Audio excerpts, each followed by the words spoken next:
कहानी के पिछले भाग में आपने देखा कि मुखिया झूठा आरोप लगाकर आलोक को काम से निकाल देता है। अब आलोक अपने कष्टों के निवारण के लिए भगवान बद्रीनाथ के दर्शन करना चाहता है, जिसके लिए आलोक घर से पैदल ही बद्रीनाथ धाम की यात्रा पर निकल जाता है। अब देखते हैं आगे। आलोक बस स्टैंड से पैदल ही बद्रीनाथ धाम की यात्रा पर निकल गया। वो धीरे धीरे चलता, कभी थक जाता तो सड़क के किनारे बैठकर आराम कर लेता। चलते चलते आलोक के पैरों में सूजन आ गई थी। उससे अब चला भी नहीं जा रहा था। बहुत थक गया हूँ और भूख भी लगी है, लेकिन मेरे पास जितने पैसे हैं उतने में सिर्फ 3 वक्त का खाना ही हो सकता है। अगर मैं रोज 1 वक्त का खाना खाऊं तो भी सिर्फ 3 दिन ही खाना खा सकता हूँ, और बद्रीनाथ पहुंचने में तो न जाने कितना वक्त लग जाएगा। लेकिन अब मैं बद्रीनाथ के दर्शन किए बिना घर वापस नहीं जाऊंगा। अब नारायण ही मेरी सहायता करेंगे। आलोक ने देखा सड़क के किनारे एक ढाबा था। उसने वहां भरपेट खाना खाया और वहीं उस ढाबे के बाहर जमीन पर लेटकर आराम करने लगा। हे नारायण, रास्ते में चाहे कितनी भी रुकावटें आए, लेकिन तुम ये मत सोचना कि तुम्हारा ये भक्त रुकावटों से डर जाएगा। मैं आज आराम कर लेता हूँ, कल फिर तुम्हारे निवास स्थान के लिए निकलूंगा। थोड़ी देर में रात हो गई और ढाबे पर लोगों का आना जाना बंद हो गया। ढाबे के मालिक ने आलोक को वहां से भगा दिया।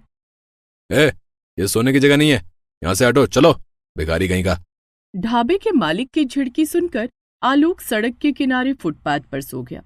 रात में आलोक ठंड के मारे कपकपा रहा था। हे प्रभु, कितनी ठंड है, ऐसा लगता है कि मैं तो मर ही जाऊंगा। अब मेरी जिंदगी तुम्हारे हवाले है नारायण। बद्रीनाथ धाम पहुंचने तक तुम्हें मेरी रक्षा करनी ही होगी, चाहे उसके बाद मेरे प्राण ले लेना। आलोक की हालत देखकर वैकुंठ धाम में भगवान विष्णु के साथ बैठी माता लक्ष्मी का हृदय करुणा से भर उठा। उन्होंने भगवान विष्णु से कहा, हे नारायण, आलोक पैदल ही बद्रीनाथ धाम की यात्रा पर निकल पड़ा है। उसके पास न तो खाने के लिए पैसा है और न ही सोने के लिए बिछौना है। आप अपने इस गरीब भक्त की इतनी कठिन परीक्षा क्यों ले रहे हैं प्रभु? आलोक की यह हालत मुझसे अब और नहीं देखी जाती। देवी लक्ष्मी, परीक्षा उसी को देनी पड़ती है जो परीक्षा में उत्तीर्ण होने की क्षमता और हिम्मत रखता हो। आलोक की सबसे बड़ी हिम्मत मैं हूं।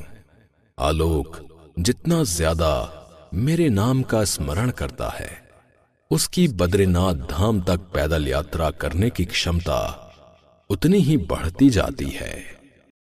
इतना कहकर भगवान विष्णु वैकुंठ धाम से अंतर्ध्यान हो गए। देवी लक्ष्मी मुस्कुराकर बोली, मैं आपके कोमल हृदय को जानती हूँ प्रभु, आप अपने भक्त की पीड़ा नहीं देख सकते हैं। इधर आलोक ठंड के मारे ठिठुर रहा था, लेकिन थोड़ी ही देर बाद अचानक उसे ठंड लगनी बंद हो गई और आलोक को नींद आ गई। सुबह जब आलोक की नींद खुली तो दिन निकल आया था, लेकिन ये क्या, आलोक का शरीर तो एक कंबल से ढका हुआ था। उसके सिर के पास कुछ पैसे भी रखे हुए थे और उसके पैरों की सूजन भी ठीक हो गई थी। अरे, ये कंबल कहाँ से आया? कल रात तो यहाँ कोई भी नहीं था। और ये पैसे कहाँ से आए? मैं सब समझ गया प्रभु। मेरे नारायण, ये सब आपने किया है, आपने ही मेरी मदद की है। प्रभु की लीला अपरंपार है। आलोक सड़क के किनारे बैठकर ही भगवान विष्णु की स्तुति करने लगा। श्रीमन नारायण नारायण हरि हरि, जय जय नारायण नारायण हरि हरि, श्रीमन नारायण नारायण हरि हरि। सड़क पर से गुजरने वाले राहगीर उसे भिखारी समझकर पैसे देकर जाने लगे और थोड़ी ही देर में आलोक के पास कुछ पैसे और इकट्ठे हो गए। नारायण के नाम में बहुत शक्ति है, कुछ पैसे और मिल गए। अब मुझे भूखा नहीं रहना पड़ेगा। इन पैसों से मैं खाना खा सकूंगा। अब यात्रा शुरू करता हूँ, वरना बहुत देर हो जाएगी। बद्रीनाथ धाम के कपाट बंद होने से पहले मुझे हर हाल में प्रभु के दर्शन करने हैं। आलोक ने फिर से अपनी पैदल यात्रा की शुरुआत की। धीरे धीरे यात्रा करते हुए काफी समय बीत गया, लेकिन बद्रीनाथ धाम अभी भी बहुत दूर था। आलोक ने आने जाने वाले लोगों से पूछा। अरे भैया, ये बद्रीनाथ धाम कितनी दूर है? हैं? बद्रीनाथ धाम? अरे भाई, वो तो बहुत दूर है। अरे बस कर लो या टैक्सी कर लो भाई, पैदल तो नहीं पहुंच पाओगे। हे प्रभु, मैं कपाट बंद होने से पहले बद्रीनाथ धाम पहुंच भी पाऊंगा या नहीं? चलते चलते काफी वक्त लग गया, अभी तो बहुत चलना है। लेकिन आलोक ने हिम्मत नहीं हारी और नारायण नारायण करता हुआ चलने लगा। बहुत दिनों की यात्रा करने के बाद आलोक भव्य और विशाल मंदिर के सामने पहुंचा। अब ये कौन सी जगह है? उसने किसी राहगीर से पूछा। अरे भैया, ये कौन सी जगह है और ये मंदिर किसका है? अरे ये तो भगवान बद्रीनाथ का मंदिर है। आलोक की खुशी का ठिकाना न रहा। क्या मैं बद्रीनाथ धाम पहुंच गया? हे नारायण, हे श्री हरि विष्णु, मैं आपके निवास स्थान पर पहुंच गया। आखिरकार आलोक बद्रीनाथ धाम पहुंच चुका था, लेकिन हुआ वही जिसका उसे डर था। आलोक जैसे ही बद्रीनाथ भगवान के दर्शन करने के लिए मंदिर के अंदर जाने लगा, तभी मंदिर के पुजारी ने उसे रोक दिया। अरे अरे, कहाँ जा रहे हो? तुम्हें पता नहीं है क्या, आज मंदिर के कपाट बंद हो रहे हैं। लेकिन पुजारी जी, मैं बहुत दूर से पैदल यात्रा करके बद्रीनाथ भगवान के दर्शन करने आया हूँ। कृपा करके आप मुझे भगवान बद्रीनाथ के दर्शन करने दीजिए। अब क्षमा करना भाई, अब नहीं। अब भगवान बद्रीनाथ के दर्शन तो 6 महीने के बाद ही होंगे। अब मंदिर के कपाट अब 6 महीने के बाद खुलेंगे। अभी तुम वापस चले जाओ। मुझे तो पैदल यात्रा करके बद्रीनाथ धाम तक आने में 6 महीने लग गए, अब मुझे वापस जाने में फिर से 6 महीने लग जाएंगे। इस तरह से तो मैं भगवान बद्रीनाथ के दर्शन कभी नहीं कर पाऊंगा। पंडित जी, मैं यहीं मंदिर के बाहर बैठकर जो है कपाट खोलने का इंतजार करूंगा। हैं? क्या? लेकिन भाई 6 महीने, तब तक यहां बहुत तेज ठंड पड़ेगी और बहुत बर्फबारी भी होगी, जिसमें तुम्हारी जान भी जा सकती है भाई। पंडित जी, चाहे मुझे अपनी जान ही क्यों ना देनी पड़े, लेकिन बिना प्रभु के दर्शन किए मैं यहां से हिलने वाला नहीं हूं। आलोक का दृढ़ निश्चय देखकर पंडित जी ने कुछ नहीं कहा और मंदिर का कपाट बंद करके वहां से चले गए। थोड़ी देर के बाद मंदिर के आसपास सन्नाटा छा गया। वहां आलोक के अलावा और कोई भी नहीं था।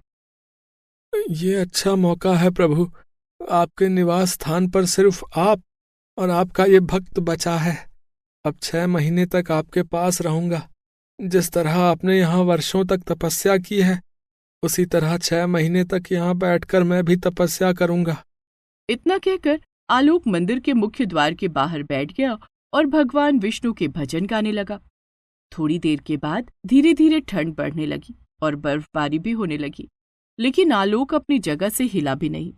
आलोक की भक्ति देखकर माता लक्ष्मी भगवान विष्णु से बोली, प्रभु, आलोक तो अपनी जान पर खेलकर आपकी भक्ति कर रहा है। बद्रीनाथ धाम में तो बर्फबारी हो रही है, इस हिमपात में आलोक की जान भी जा सकती है। देवी लक्ष्मी, जिस तरह से बद्रीनाथ धाम में आपने बद्री के वृक्ष का रूप धारण करके मेरी रक्षा की थी, उसी प्रकार अब आलोक की रक्षा करने की जिम्मेदारी मेरी है। मुझे आलोक के पास जाना ही होगा। इधर आलोक मंदिर के बाहर बैठकर नारायण नारायण का जाप कर रहा था। तभी आलोक के पास एक वृद्ध साधु आया और उसने आलोक से कहा, बालक, तुम इस समय यहां पर क्या कर रहे हो? मंदिर तो अब बंद हो चुका है, तुम अपने घर चले जाओ। बाबा, मैं भगवान बद्रीनाथ की शरण में आया हूं और अब उनके दर्शन करके ही यहां से जाऊंगा। ठीक है, अगर तुम दर्शन करके ही जाओगे तो मैं यहां पर आग जला देता हूं। आग की गर्मी से तुम्हें ठंड नहीं लगेगी। वृद्ध साधु न जाने कहां से सूखी लकड़ियां लेकर आया और उसने लकड़ियां जलाई। आग के पास बैठकर आलोक को ठंड कम लगने लगी। बाबा, क्या आपके पास कुछ खाने को है? मुझे बहुत भूख लगी है बाबा। हाँ बेटा, मेरा ये कमंडल ले लो, इसमें तुम्हारे लिए भोजन रखा है, उसे खा लो। आलोक ने देखा तो कमंडल में खाना रखा था। आलोक ने पेट भरकर खाना खाया और वहीं आग के पास सो गया। आलोक बहुत गहरी नींद में सो रहा था। दूसरे दिन सुबह जब आलोक की नींद खुली, हे नारायण, इतनी अच्छी नींद तो मुझे पहले कभी नहीं आई। तभी आलोक ने देखा कि पुजारी जी मंदिर की तरफ आ रहे थे। अरे पुजारी जी, प्रणाम। मंदिर के कपाट तो 6 महीने के बाद खुलने वाले थे ना, लेकिन आप इतनी जल्दी आ गए। हैं? अरे 6 महीने तो बीत चुके हैं, इसीलिए मैं मंदिर के कपाट खोलने आया हूं भाई। और तुम तो वही हो ना जो 6 महीने पहले भगवान बद्रीनाथ के दर्शन करने यहां आए थे। तुम अभी तक जीवित हो? पुजारी जी, ये आप क्या कह रहे हैं? मैं तो कल ही यहाँ आया था और कल रात एक वृद्ध साधु ने भोजन दिया और यहाँ आग जला दी थी। खाना खाकर मुझे बहुत गहरी नींद आ गई।